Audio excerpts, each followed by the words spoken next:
ছোট বারান্দার আইনজীবী হবেন না, বড় বারান্দার আইনজীবী হওয়ার চেষ্টা করবেন। আপনি আপনার যোগ্যতা এবং মেধা দিয়ে পাশ করে এসেছেন। এখানে কোনো দয়া, এখানে কোনো নেপোটিজম চলে না।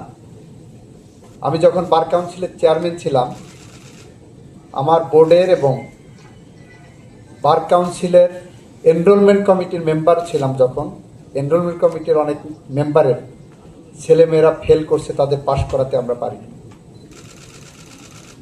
শুধু এটার থেকে আপনাদের একটু ধারণা নিতে হবে যে পরীক্ষা পদ্ধতিটা আমরা কতটা স্বচ্ছতার জায়গায় নিয়ে গেছি। আপনারা যারা এখানে আজকে আইনজীবী হয়েছেন, আপনারা সত্যিকারের মেধায় মানোত্তীর্ণ হয়ে এখানে এসে বসেছেন।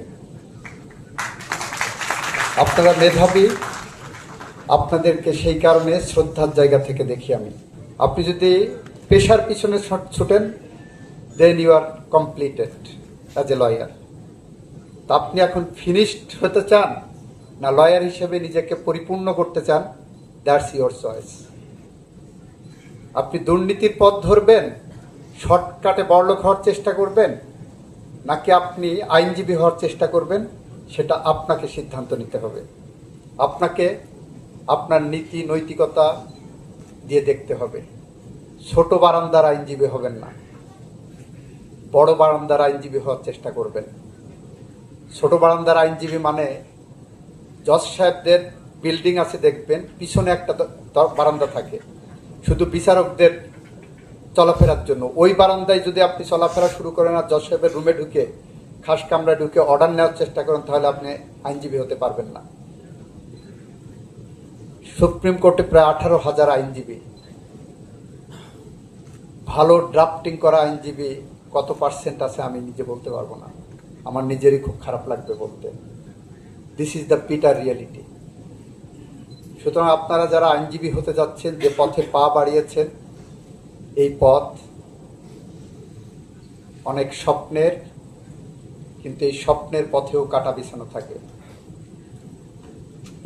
এক একটি দুর্নীতির হাতছানি, এক একটি কাটা। আপনাকে পড়ালেখা করতে হবে, পড়ালেখার বিকল্প কোনো পথ আইনজীবী হওয়ার জন্য নেই। পড়ালেখার বিকল্প কোনো পথ আমাদের আইনজীবী সমাজের জন্য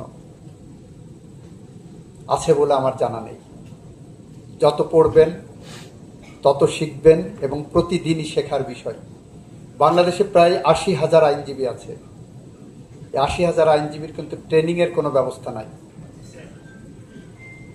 কোনো ট্রেনিংয়ের ব্যবস্থা নাই। ইনশাল্লাহ এবছর থেকে আমরা ট্রেনিংয়ের দিকে ধাবিত হচ্ছি। আমি এবার 50 কোটি টাকা আইন মন্ত্রণালয়ে বরাদ্দ দেওয়ার চিন্তা করেছি। এই পেশাকে আমরা এমন একটা জায়গায় নিয়ে যেতে চাই যাতে একজন আইনজীবী যিনি হবেন, বিয়ের বাজারে তার মূল্য অনেক বেশি হয়। কারণ এই যে মহিলা আইনজীবী হয়েছেন, তার বাবা মাকেও জিজ্ঞাসা করেন যে তার কন্যাকে বিয়ে দিতে হলে কোনো আইনজীবীকে খুঁজতে যাবে না, চিন্তা করবে প্রথম BCS officer, army officer, doctor, engineer. এদিকে